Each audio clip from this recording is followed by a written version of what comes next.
All right, guys, here we are, dark lighting again, hurricane still passing through. So we got Wednesday, what we're looking at core crushers. You're gonna open up and you got 3 rounds of these plank hip rotations. What is that? It'd be kind of difficult for me to explain on here. So go over to the MHT Daily IG right after this. Take a look, the movement demo's on there. So you're gonna do 10 per side on this, 20 total. Then you got 20 bird dogs, and that's gonna be 10 per side, 20 total again, right? So go over, check out what both these exercises look like. 30 seconds to 60-second rest between rounds. Then after part 1, you come down here to part 2, right? You got 20.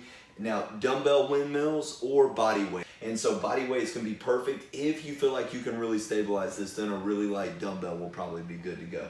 If just moving this maneuver by itself is working enough for you, then don't worry about the dumbbell. So it's really dependent on how stable it feels for your shoulder and everything else. Then you got 30 ab mat sit-ups after your 20 dumbbells, 10 and 10 each side on that bad boy. You can do it same for 10, right? I guess really alternating wouldn't work unless you had a lighter weight, right? So maybe you could get crazy. But ultimately, so do your 10, then your 10 on your other side. 30 ab mat sit-ups, rest in 30 seconds between rounds. Glute gains, 4x20 banded barbell hip thrust, right? So keep the weight a little bit lighter. You're gonna forcefully drive your knees out. This band sitting around your knees is what it's looking for, right? And you wanna try to concentrate on a strong flex in the top and then slowly lowering for good eccentrics, right? And good concentric, squeezing your way back up. Rest as needed between sets. Now here's the deal on that rest, right? So if you do 20 of these things and then immediately go into the next, you're probably not giving your body enough time to really concentrate on the movement. So I encourage you to take you a little bit of rest, really forcefully focus on flexing your glutes for each one of these. Part 2, 3x20 bench glute hyper. So you're laying on the bench, kicking your legs back. Again, go over to the MHT Daily IG right after this, see what it looks like.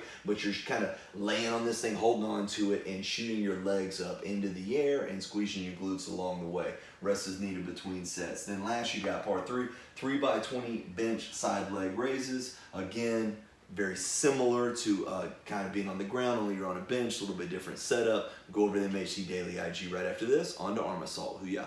All right, guys, you got 4 to 5 rounds of 15 cable supinated curls, right? Getting after this thing. Then you got 15 bench dips. So you're gonna set up from here, put your hands back. Now with your bench dips, you probably don't have to go super low. It's a strong lockout. If you're locking out because you're gonna be back a little bit, still gonna work really well for you. The reason I don't say you have to go super low is because you don't wanna start articulating too far forward at the shoulder. Rest in 30 seconds between rounds. Part 2, 4 to 5 rounds. 15 cable rope curls, so a little bit more of a neutral grip. Then you got dumbbell overhead tricep extensions. So 15 of these bad boys, you could probably do them same time. If you got really tight shoulders and you need to kind of offset, you could do 15 and then 15 with the other as well. 30-second rest between rounds. Part 3, 4 to 5 rounds of 15 barbell shoulder width pronated grip, right? So we're out here, hands turned over, right? Little bit more funky, gonna get after, it's gonna be a strong setup. And then you got 15 narrow grip push-ups. So you're here, then bring your hand in a little bit, flexing through, and now since you're working your triceps, let them float back a little bit more than straight out into kind of this upper pec region. So they go down and flex back through it, too easy. 30-second rest between rounds. Nice and simple. Make sure you get you guys a good warm-up. For all ports of this thing, what Rob has prescribed here is a 1 second down and a 1 second back up, aka concentrate, no momentum lower, and concentrate, no momentum, bringing it back up on the concentric. Hoo-yah.